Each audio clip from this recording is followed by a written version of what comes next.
Most of us have abandoned our home in hopes of finding a new life among the stars.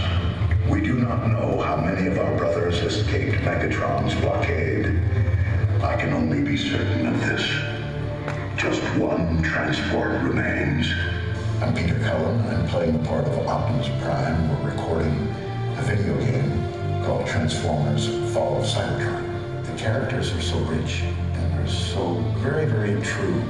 The constant skirmish between good and evil, Megatron and Prime, the Decepticons and the Autobots. You see where it was born. You become really entrenched in it. You become involved. You want to know. Everybody loves playing as Optimus Prime, leader of the Autobots. He's arguably one of the most powerful Transformers that's ever been created. When you take control of Optimus, you're going to feel super powerful. He is the leader of the Autobots for a reason, and we've designed the game to make you feel that way. I love the way he's written. I mean, he brings to life so many great character principles. The trustworthiness, and the courage, the integrity, honor, dignity. It's important to me that those elements remain very, very rich and alive. Doing Prime, although he's consistent, doing a movie and doing an episodic television series and then doing a video game, although the character remains the same, there's a different intensity and different approaches. But this Transformers: Fall of Cybertron is a lot different. It has the elements of emotion, and there's a lot of relation to character. And so this game is not only fun to do, and it seems much more of an involvement into a story. And I think that's going to be a real kick for it, I think. Till all are one.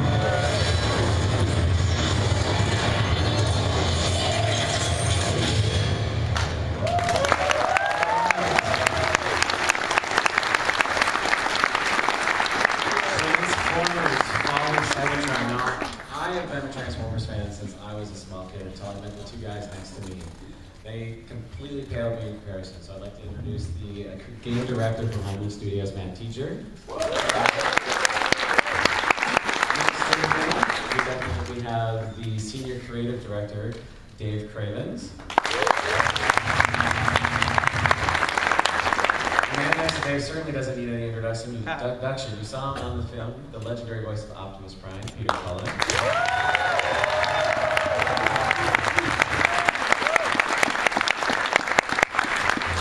Next to Peter, we have reprising his role as Grimlock, everybody's favorite Spider-Man.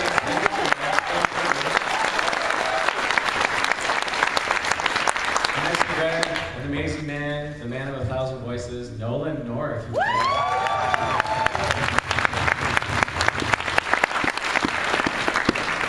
All right, so Matt, I want to start off with you. Just can you give a sense of what Fall of Cybertron is going to be about? This, what's different this time with the game from War for Cybertron, and what can fans really look forward to from the gameplay? So before I answer that really quick, I want to geek out myself as a big giant Comic-Con nerd for a second. I get to sit on a panel with Nolan North, Greg Berger, Peter Cullen, and Dave Cravens, who I work with every single day. How awesome is that, right? So, what's going on with Fall of Cybertron is, we build on everything that we had from War for Cybertron. From a gameplay point of view, we have completely evolved our thinking. From a story point of view, War was about the war between the Autobots and Decepticons, and the Autobots lost. Just that simple. Fall of Cybertron is frankly about the death of Cybertron and how they're all dealing with their home and what's happening to their home. And when you play through the game, you're going to see that through a variety of characters and each of their different eyes, how they have different perspectives on what's happening to their world. So when you play through the single player game, every single character is designed around the concept of, when you're playing as Grimlock, understanding who he is from a story point of view, from a gameplay point of view. Everything in that game, the level design, the art style, is all about Grimlock. And when you're taking control of Cliffjumper, it's all about Cliffjumper. When you're taking control of Optimus Prime, it's all about Optimus Prime. They're all very, very different gameplay styles when you play them. That's awesome. So, Dave and Matt, Transformers has been a brand since the early 80s. It's got a very rich history between comic books, movies, everything. As you were building the game, you know, what are some of the aspects of the current history that you wanted to make sure you bring out in this game? Volley today. History is so important, you know, regarding, we draw a lot of inspiration from G1. We work very, very closely with Hasbro and making sure that our story and our game fits neatly into their canon. And in some cases, we even have the privilege of rewriting some of the canon, which you'll learn a little about today regarding Grimlock and how he came to be a fire-breathing space T-Rex on Cybertron. The history is important. The story, I think, is key on this game. There's a lot more emotion than we've put into this game than we ever have before at High Moon, and we're very, very proud of that. And these guys to my left here bring it to life, and they put that emotion in there. Yeah, let me add one piece to that too. When you think about the most beloved, most enduring, and Transformers has close to 30 years, right, Peter, at this point, right, of fandom? I can't remember that. Yeah, 25 years. You know, you think about the most enduring franchise, actually, what you remember, especially when you close your eyes, is what they sound like. Star Wars, Battlestar Galactica, Transformers, Aliens, right? These franchises, actually what really sticks with you is what the sounds. You know, you could hear a TIE Fighter, you could hear, you know, Aliens scanner beam, right? You can hear the Transform sound, you can hear Optimus Prime's voice, you can hear these things, and that's why, and I'm so excited to be part of this panel in particular, because audio and voice acting and sound effects and music really are 50% of your experience, and they are what separates the kind of passing franchises from the most memorable ones in the world. And these guys here, these voice actors they are what make Transformers such an enduring franchise. I was really excited to be working with them, and for me, that's the most important part. Is the nostalgic component is about the sound. And speaking of sound and the voice talent, you know, the game certainly has a darker tone than you've seen in some of the previous Transformers, games. And that, can you speak a little to how you brought that out a little bit in the talent as well as just the overall tone of the game? I think, you know, whether you're a huge Transformers fan or whether you have just cursory knowledge of it, we wanted to give everyone, we wanted you to take a second look at it. You know, we wanted it to be very fresh, and so the darker tone, I think, speaks to that. But again, I would say it's really much more of an emotional story, and bringing that emotion out. You know, a lot of people just think Transformers are big, huge, robots beating the tar out of each other, and that's fantastic. Don't get me wrong. But they feel, and they feel very deeply. You know, they have a huge sense of loss in their planet dying, and that's the story that we're telling. That's what we want players to experience firsthand when they pick up the controllers and experience our game. I'm sure everybody in the room too can feel the emotion of it. I know I connect to that. That's why I love them so much. So, you were gonna say, man? Oh, I was just gonna say that how that translates physically in the game world is one thing that we did really early. A decision that we made on this product was to dedicate sections of the game that were about story. And we really intentionally made large portions of the game where you're not pulling the trigger, you're not shooting stuff, but you're actually just enjoying the world of Cybertron. And that allowed, I think, Dave the ability to create experiences where you actually feel. You feel for these robots because it's not a constant blast fest, which, I love War for Cybertron. I was very, very proud of it. We kind of turned that game to 11 and we kind of kept it at 11. And I think this game really has some really great moments where we're going to let the game story breathe. All right, so I'm gonna, before we go on to Peter, I have some questions for Peter. We're gonna actually show a quick little exclusive clip for you guys of some gameplay showing Peter as best about.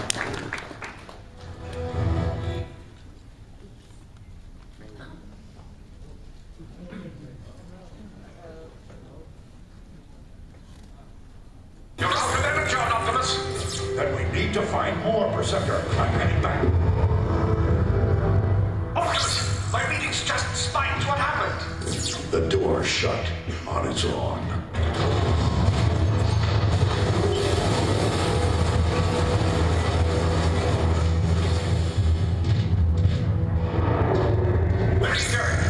That area doesn't even appear in the schematics.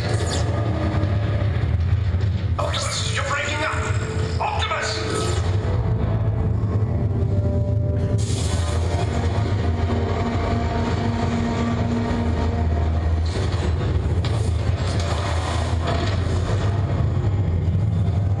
Whoever you are, I can feel your presence through the Matrix.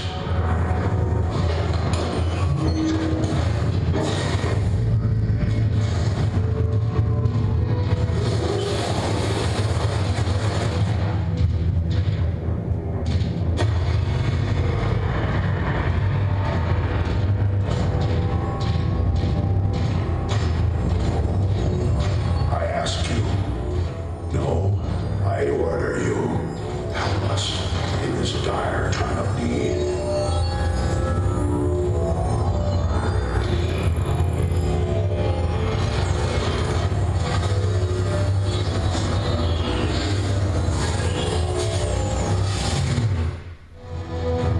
You're out of energy, Optimus!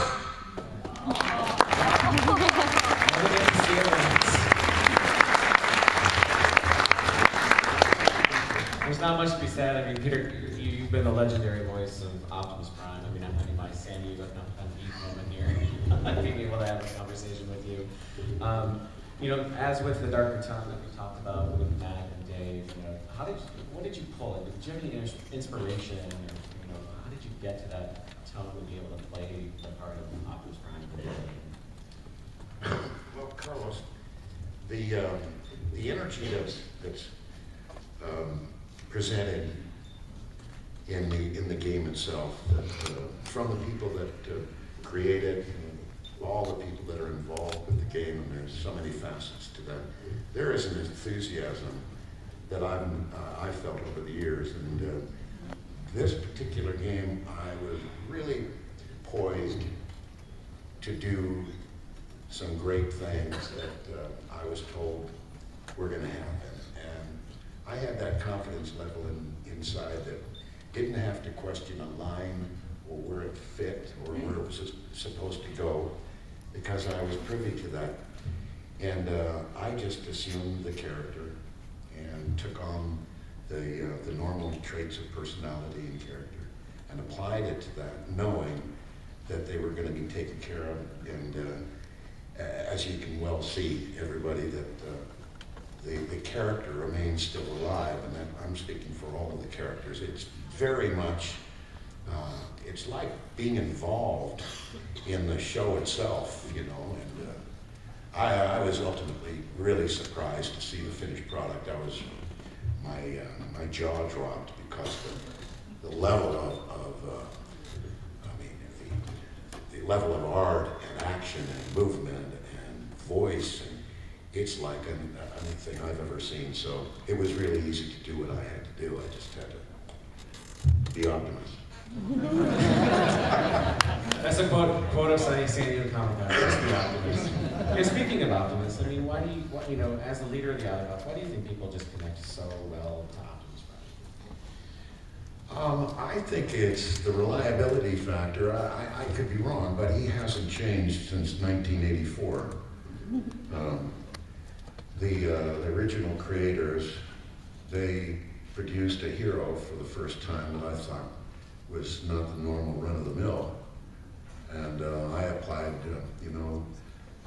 inspirational motivations to bring it alive for me.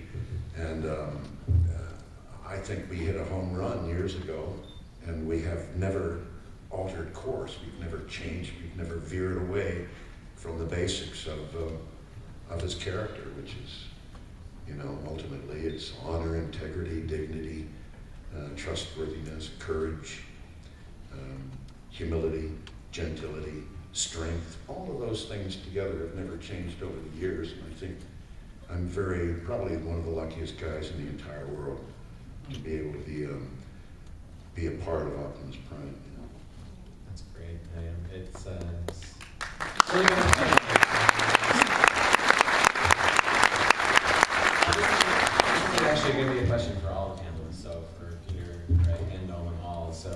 what is one of the favorite things about playing with each of your different characters?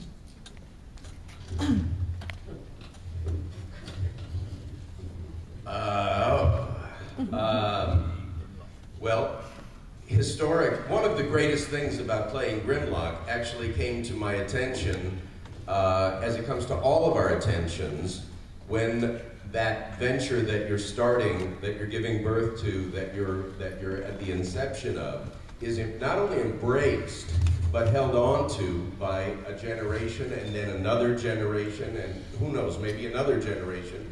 And the fandom for this game, which made itself evident to us, just sort of gave us all that extra layer of frosting that what we were doing was resonating and was working. Now, I was born into a character that was driven by aggression, but also had some obstacles to his just thought processes that gave him sort of a sweetness as well. What I loved about playing Grimlock is basically he's always been and remains and has transitioned into a character who essentially has no filters. His strength, which may also be a liability at times, is that he has the capacity to go ready, fire, aim. So he may jump into a fray before giving it measured thought. Well, that's incredible for an actor to be able to play. Not hot-headed, just so single-minded in his purpose that if he wants to hear cocktail war stories, that's what he wants.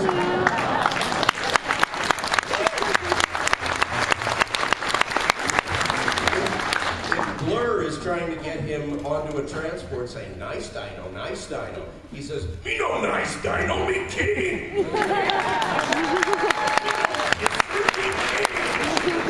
Anyway, it's just an example of whatever he's reactionary to whatever it is that he hears or does. That makes him a fearsome ally in the cause, and it also, to answer your question, is the joy of having been allowed and being allowed and looking forward to continuing to be allowed to give him voice.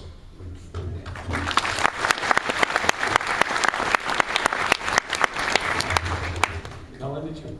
I was there. Is it on? Hello? I was their third choice. I think one thing for me that's different is I actually got to play Autobot and Decepticon with Cliffjumper and Brutus.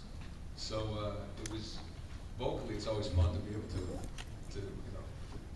try to bounce down to where these guys live. Usually help a little shifter sometimes. But Brutus was down with it, and Cliffjumper's a lot younger. And I think the neat thing about Cliffjumper for me personally was that he has this youthful enthusiasm, whereas the seasoned vets are fighting, and then you go on this mission with Cliffjumper and his cohort Jazz, and they, it's just a whole different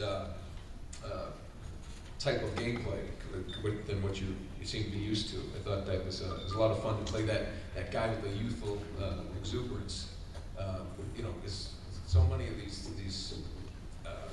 big robots can just be those big ones that want to just destroy. Fire, I can't even do it. Are they looking at me? So I don't even like to play with that. But he, it was just so great to be able to play something that may be off type. And anytime I get to stretch myself away from my own voice, which I've used in a couple games. Stop. It's always fun, and I've worked with these guys before, and it just was such a great experience. And I'm actually fortunate enough to see Peter every week on the Transformers Prime show that we do, and to be able to be in a room and watch these guys work. He said he's the luckiest guy. No, I'm the luckiest guy because I get to watch him. And it's pretty cool.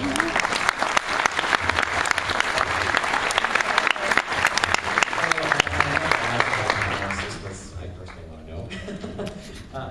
outside of your character that you guys voice, do you have any other favorite characters within the Transformers universe that are kind of your favorites? Or would have loved to voice, or just have a lot of what they do for?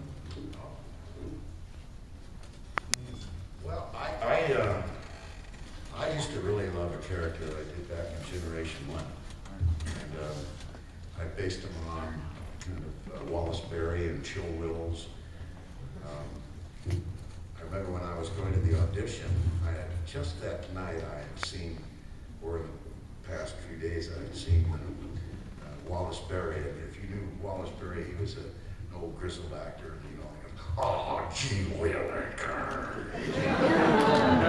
He was in the channel, Anyways, that and Chill Willows. I say boy, I say boy. So I kind of put them together, and I said, oh, I'll do it for this guy called Ironhide.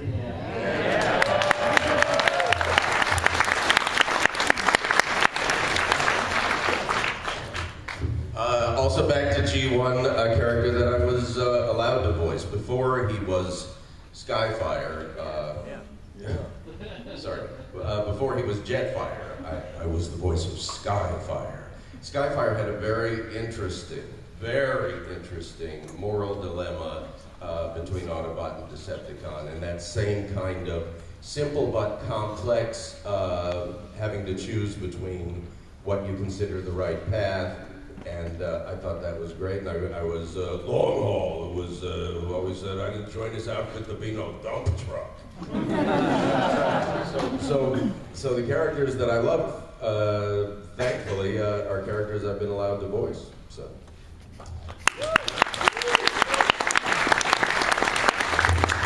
And a lot of people don't know that I think it was left on the cutting room floor, I played a brown AMC Pacer. You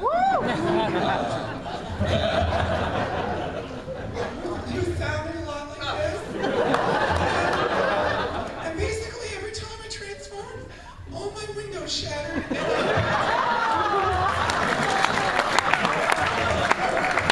And it didn't make for very good gameplay. So they cut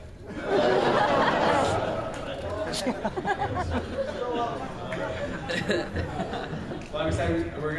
We've got another little video montage here, so we're gonna lower the lights. We're gonna play some exciting Red at its best with Grimlock. Oh my god.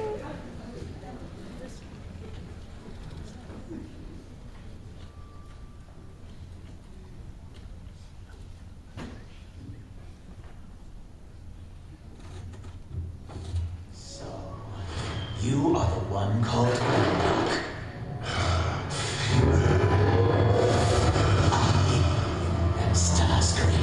I know what Shockwave has done to you and your team. I scanned his logs, looked excruciating. You're just chomping at the bit to pay him back. But what is a Grimlock to do? Surely Optimus has written you off, and you're entirely too stupid to think for yourself. Pathetic. You will swear your allegiance to me. You will do my bidding, and in turn, I will set you free. No thanks. Free myself. Wait, I can help you.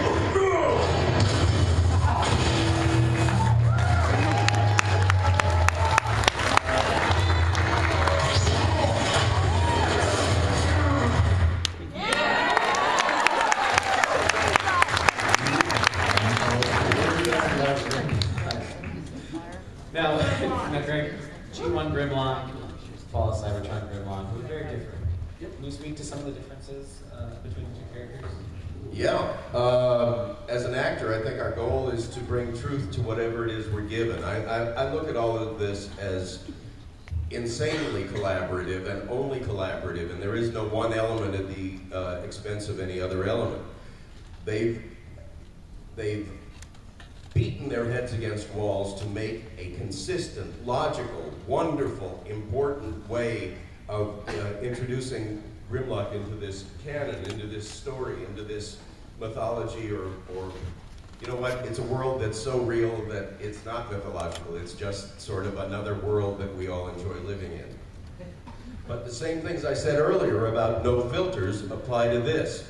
I accepted these changes as true the same way that when things took sort of comic turns or ridiculous turns or ludicrous turns for Grimlock in prior appearances, I took those as true. So it's a translation problem, and that belongs to the actor, and you've got to figure out a way to incorporate new information, make it organic, make it real, and make it work for you.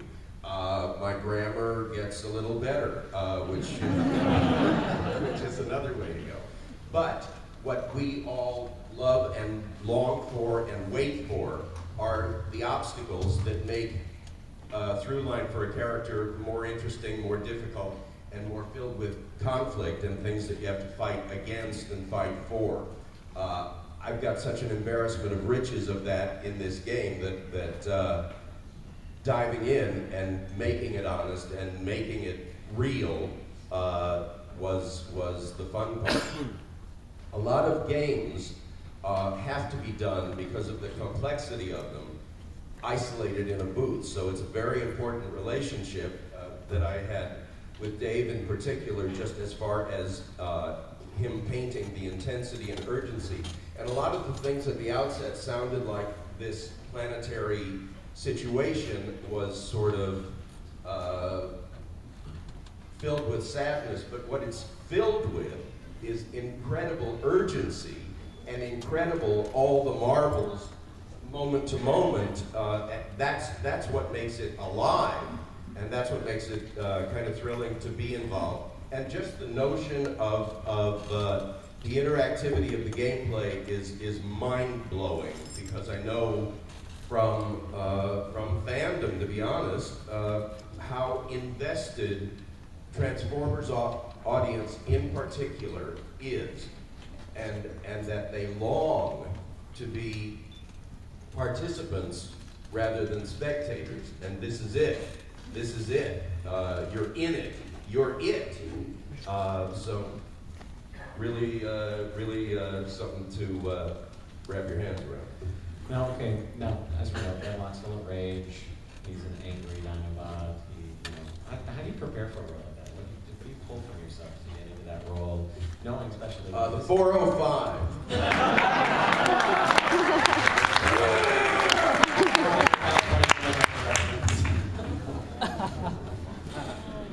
So for all the panelists on the panel here, what is it about Transformers, do you think, that really helps make it, so... What makes it so great for them to be played in a video game? What really brings that up? Well, for my 2 cents, I think it really is about the characters, right? Because all of these characters are components of who we want to be. I think when Optimus Prime is the man I want to be, right, for my kids, or Grimlock is that guy driving in traffic, right, that comes out every once in a while. And we were talking about Cliff Jumper, who's an awesome character, right? Very bullish and incredibly brave. And I think we in the game take on these different characters, and I think they're just reflections of the complexity of who we are. I think that's why people like it. Mostly Grimlock, actually, would be. He must be on the 405 now. Yeah. For me, it's the timelessness of these characters. I got this question the other night, and I told a story about, I grew up on Transformers. I was an 80s child, and I remember seeing my first Transformer for the first time, I think in 3rd grade or something like that. And now, almost 25, 30 years later, my son, who's 3, sees these same Transformers, and they appeal to him, and there's just this quality about that world and these characters that are classic, and I don't feel that they'll ever go away as long as we have good stewards of the franchise and continue to tell that story and bring it to life.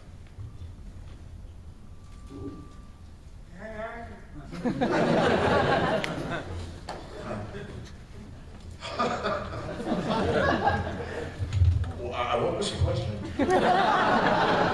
What is it about Transformers that make them so great to play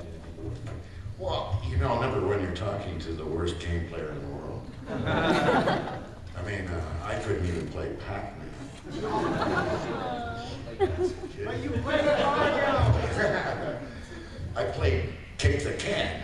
You know, I think kids today, having an opportunity to play this game, and from what you've seen, and I'm sure you guys are all wizards. You probably are. I mean, I can't even. I sit there and I'm in awe, and all of a sudden knock it around. Well, I did. I just stared. But this game, I mean, there's gonna a lot of homework is gonna get missed, I'm afraid. Well, I guess when is it coming out? August? August 21st. Yeah, boy. It's the summer. Summer. So, whether I answered your question or not, I don't know. I gotta throw in that I'm with Peter. If it fell to my eye-hand coordination to save the world, not gonna go well at all. I'll say, you know what I like about it is I have two boys, and I remember when I played, like, you know, any kind of action figures or anything like that, not dolls. They're action figures. But the thing is especially with the toy tie-in, you know, you have the chance to go out and use your own imagination and take these guys to whatever world you can create, your backyard or your house. But then you can go onto the screen and then continue those adventures, you know, and those may spark new ones. I mean, I get upset when people say, oh, these games, they take away the imagination. I say it just actually enhances it. And it you know, you can go play this and go, I'm going to go play that and continue that adventure out back, you know. And I think it's just, I think it's a real testament to where gaming has gone. I mean, gamers are much more savvy. They want a better product.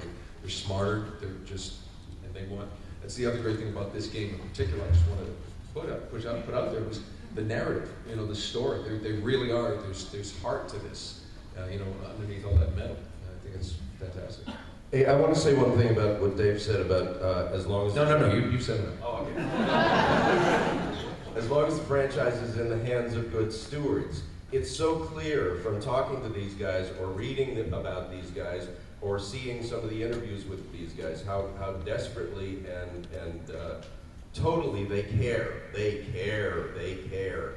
And as long as they care, it'll all be treated with all of those elements of dignity and respect that keep things alive. Then there's an element of care from the fan side as well. I keep saying this is a fandom that wants to be participants as well as spectators. I mean it. Just the digital buzz about this game online is deafening. It's really exciting. And that's what I wanted to say. All right.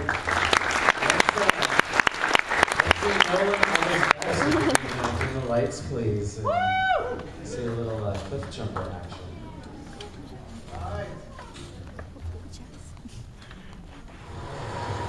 Cliff jumper, over here!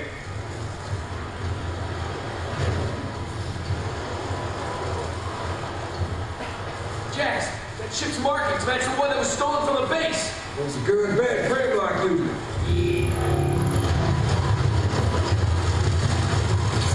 It doesn't look very stable. It's fine. I got the ship logs. Grimlock did use it. He and his team were tracking an energy spike here with a sea of rust.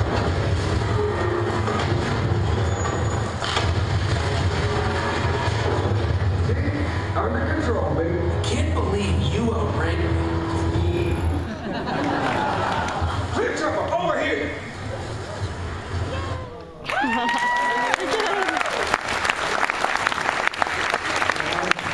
You got the honor of playing very different characters between Cliff Jumper and Bruticus. You know, one being the young, brave, run out there and get it done, and then the much more, the five combiner team, Bruticus coming together. They're very different characters. So, can you speak to how you kind of brought that out differently and how you kind of approached the two characters? Well, I like to really get into my role. I did a lot of yoga. And despite my best efforts, I could neither transform into a car or a robot. several muscles. And one day I was stuck for 2 days in the lotus position. And I now have prosthetic feet.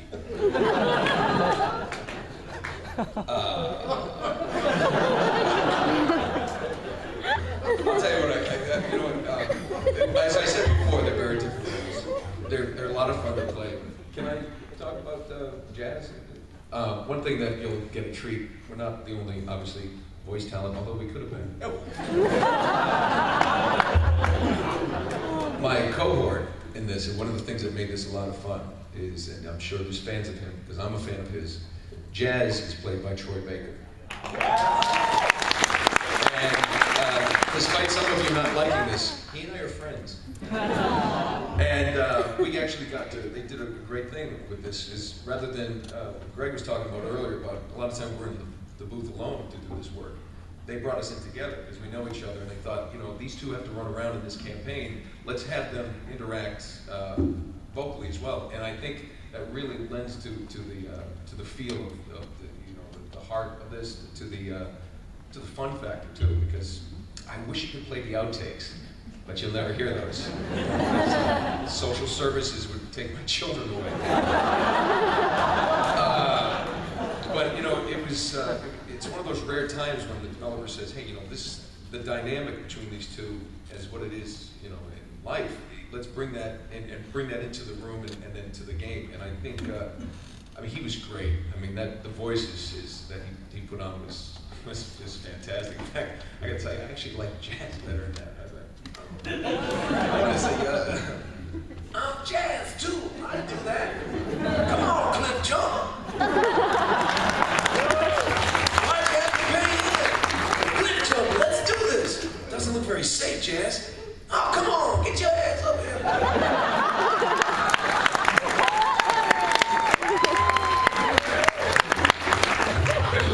Imagine this guy in the studio. Can you imagine trying to do a half-hour recording? Oh boy. Yeah, we don't get a lot done.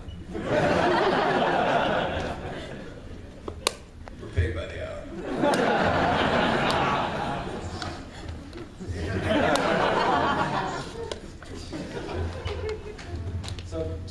So we have Bruticus now. Bruticus was the big Hulk 5 combiner. Can you speak about your part as Bruticus a little bit? The great thing about that is just raw as anger. He's the guy in the 405 looking at Grimlock going, what are you going to do about it? Just the violence and the fun of him. Just being someone big, but who's kind of, he's still an underling. He's not one of the, he still has to take orders, but just, I don't know how to put it. It's always fun to play a character that there's an obstacle, and some characters that I play a lot are the ones like, we have to figure out a way to get around this. Brody's like, let's just crush it. Oh, okay.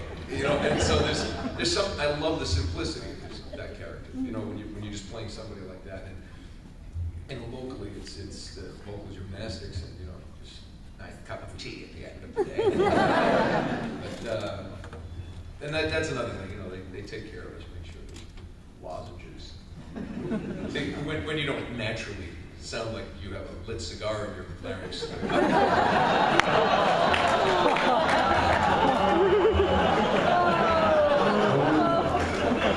Peter, I have to ask this question. What is your favorite Optimus Prime line of all time? Without a doubt, it's hold on to your dreams. The future is built on dreams.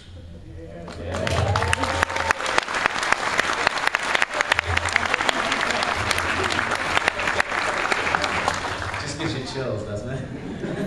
Greg, your favorite Grimlock line? Oh, geez, who could choose? Meet Grimlock, need new strategy.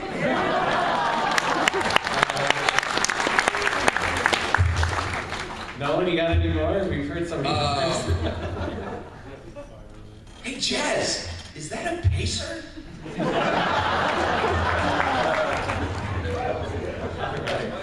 was cut.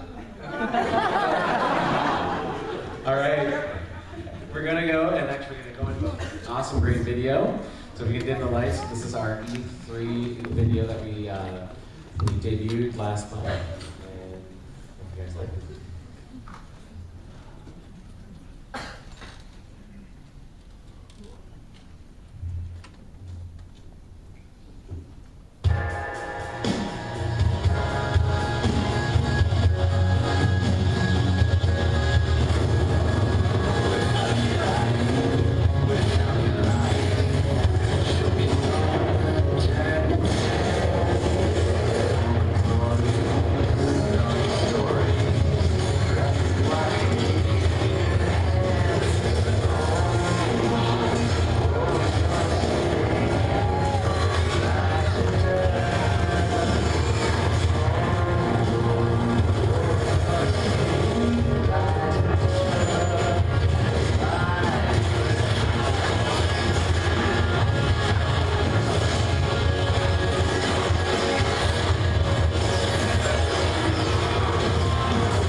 We do have some time for questions.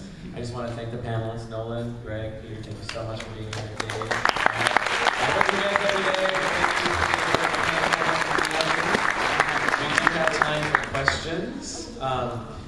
Sorry about the computer was having a little time chugging through that, but we do have it at our, yeah, it's too awesome. I couldn't handle the awesomeness of it. It does play regularly at the Activision booth, so make sure you stop by there, as well as at 2 o'clock today. Please come by. We do have an autograph session with our wonderful talent here with Peter, Greg, and Nolan.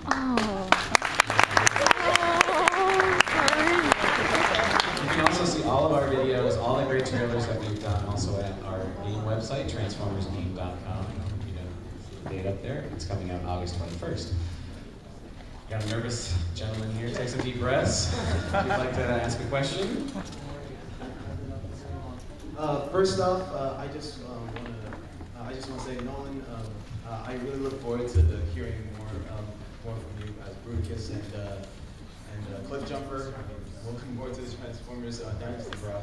And Greg, really looking forward to hearing you as Grimlock once more. I mean, from what I saw, it was all that. But really, this question is for Peter Cullen, and really, I've waited 2 years to ask this during my childhood. And I've been meaning to ask you this.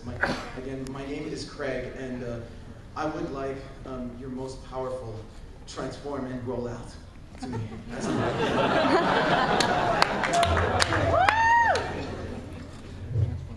Greg? Yes, sir.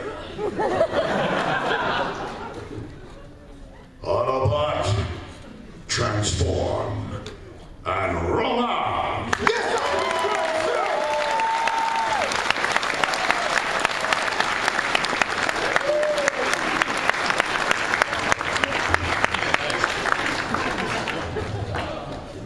All right, go ahead, your next question. I appreciate all the time you guys took to come here and give us some awesome video clips and everything.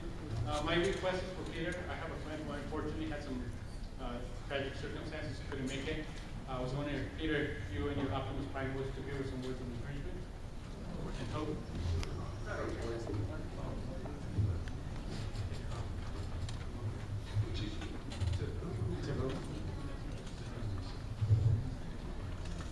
Vanessa, this is Optimus Prime.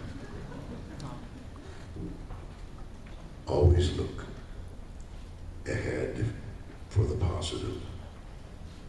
Look for the best of it. And there it is. There is where you will find it. Right there. Inside you. My best to you. Your humble Autobot. Roll out.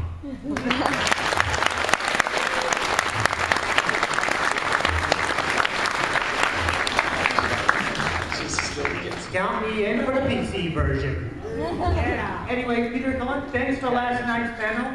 But this question is as a Transform fan and a My Little Pony fan.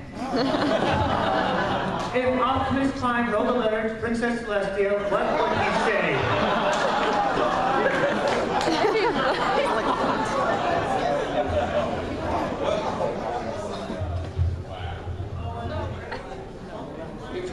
If Optimus wrote,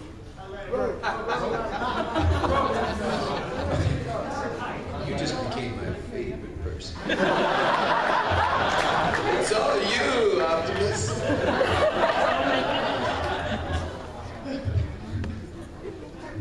I have difficulty understanding this humanoid.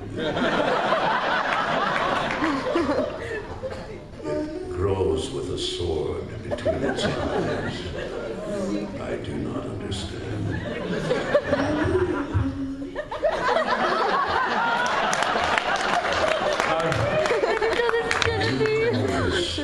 The polo player? I am confused. All right, thank you very much.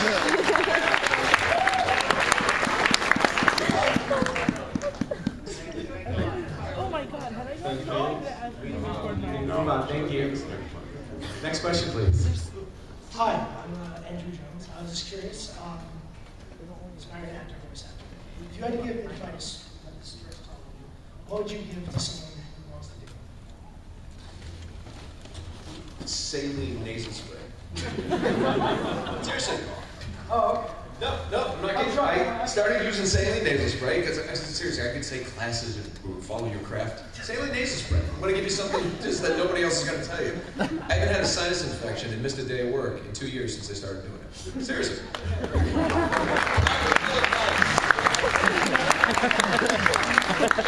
My practical advice is short, but you can think about it for a whole lifetime. They are not casting or looking for voices. They are casting and looking for characters. Develop one. Develop 10. Develop however many you can.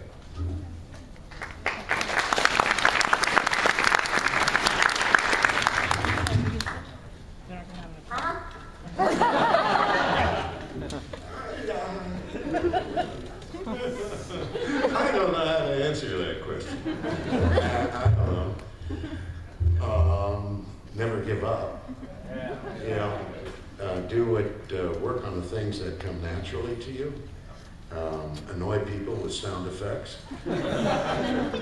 Try to impersonate as many animals as you can in a lifetime.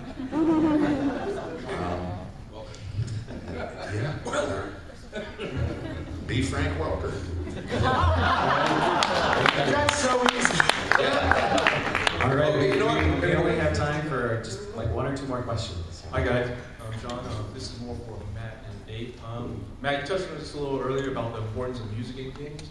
Knowing you guys are big fans of the 80s and 1986 movie, you had Stan Bush come do the end credits of War for Cybertron.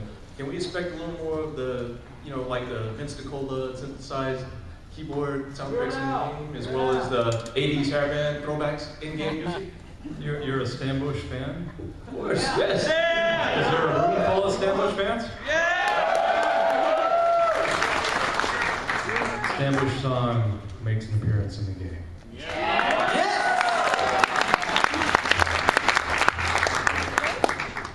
All right, I'd like to ask a game question for Matt and Dave. I know I'm probably the only person that even cares, but RC was in the first War for Cybertron. Is she gonna have a role in the story of the campaign sometime? You're not the only person who cares. There's a lot. You're probably in a room full of people who care. Yeah. You don't care about the Weedle one. So RC is not in the game. I I see. know that's very disappointing, but I always like to explain that. Let me at least explain why that is. So when we worked on this game, one of the major components was the character customization for multiplayer, which I know you guys have seen a lot about. I can honestly tell you, for the first time ever, you are really going to be able to build your personal expression of what you think the coolest Transformer is. Head, chest, upper arms, lower arms, legs, wings, wheels, tank barrels, colors, how metallic it looks, what it sounds like. You pick all that stuff. And we couldn't possibly test all the combinations. I'm terrible at math, but it's like X to the Y power combinations. There are millions of ways you can make Transformers. In order to create a system like that, you need to make some standardization of character framing and sizing and rig. The rig is kind of the bones that we put all the pieces on and all that kind of stuff. So we unfortunately had to kind of make that all standardized in order to deliver a gigantic build your own Transformer system. You know, it is an unfortunate truth, but RC is not in the game, and it is for the reason so that we can do this massive customization system. So I'm sorry to disappoint you, but trust me, it's for a good reason. Okay. Do we have time for additional questions? So I've got relatively quick ones. One more question. Okay, well, I was going to ask Greg, sorry, it's convoy, sorry. I was going to ask Greg, you know, what the difference was, or how he felt about playing the Simon Furman version of the character rather than the comic relief. That it's really cool, but you pretty much touched on that, which was great. But so I have two game questions. Number one, why was Optimus's character model changed between games, even though most of the other character models were not? And also, just from a writing standpoint, there's always been kind of varies between continuity, whether the combined form, whether Bruticus has his own personality or is just kind of five voices shouting in his head at once. I was wondering where that was going. So those are two really good questions. The first answer is that we wanted to physically reflect what Optimus Prime had been going through since the last game. He was forced to become more combat oriented. It was not by his choice. And so the form that you see in this game is a much more combat intensive form. So there's actually an explanation then? Yes, at least in my head. And the second question was? Combiner personality. Oh, combiner personality. Yeah. So, is it five voices in one head, or is it one new personality? There are many cases during the course of development where Dave and I have arguments about how we're going to do this. One of those was, is Bruticus five voices or one voice? And we went back and forth multiple times. Because the answer even varies across Transformers. Yeah. You know, I'll tell you how we landed on the answer, which was, we always come back from, what's the gamer's experience? Are they really going to understand this? You know, the media of games is different than comics, it's different than movies, it's different than TV, it's different than books. So for you to really care and understand about these characters, what was the right answer for us? And the right answer for us was for Bruticus to have one voice. Right. And we spent a lot of time finding the right voice actors just for. Oh, I can't do it. Yep, I can't do it. Unfortunately, we're out of time. Just want to thank everybody Thank you here very on the much. panel. Thank you everybody in the audience at 2 o'clock for the autograph signing. Man. Thanks for coming. Well, if we get out of volunteering somehow. Yeah. Maybe we'll be in line.